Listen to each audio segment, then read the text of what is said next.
What's going on, guys? I'm Beatdown Boulevard with another episode of the ABCs of the OWL.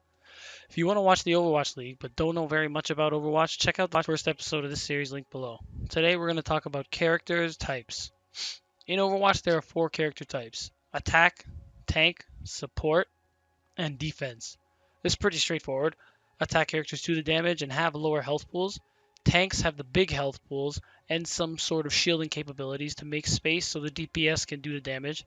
Supports are also smaller, less robust characters that keep the tanks and DPS alive, either directly through healing or through some other form of protection and utility. The defense characters are essentially characters that are meant for just that, defense, being able to hold a point, but I'll go more into that when we discuss the class. Defense characters are also considered DPS characters. I mentioned in the last video that all the heroes in Overwatch have unique abilities. All heroes have their primary fire and alternate fire, while having other abilities that fall within these categories: movement, buff/debuff, melee, barrier, healing, crowd control, and area of effect. Primary fire and alt fire are usually ranged, meaning you can do damage from range either by projectile or some sort of effect. The majority, though, are broken down into what's known as hit scan or projectile. Hit scan means there is no travel time, and whatever the crosshair is pointed at will be hit immediately. Projectiles, however, have travel time, which vary between the primary fires, and some can do headshot damage.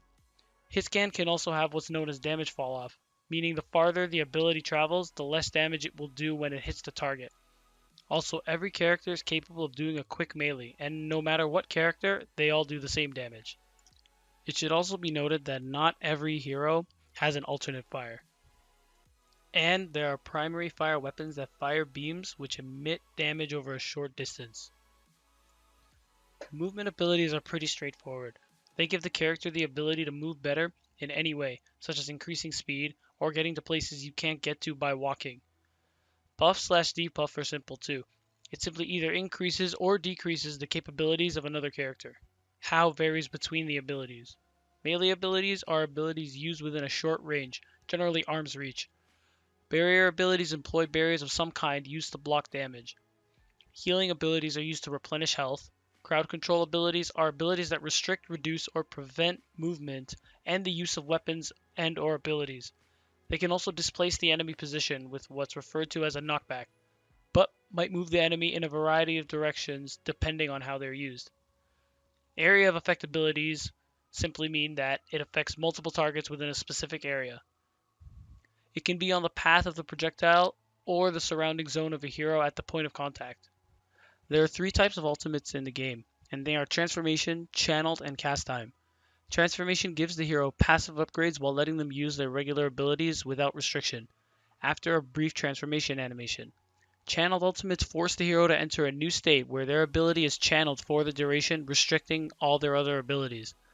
These ultimates can be interrupted by most forms of crowd control, except for Transcendence, because Zenyatta is invulnerable during it. Last is cast time ultimate, and they require a small window of time to pass before the effect is activated. Alright, that's everything for now. Next time I'll start breaking down specific character abilities by the class. Thanks for stopping by. Be sure to like, comment, subscribe, and hit the bell icon, and I'll see you next time.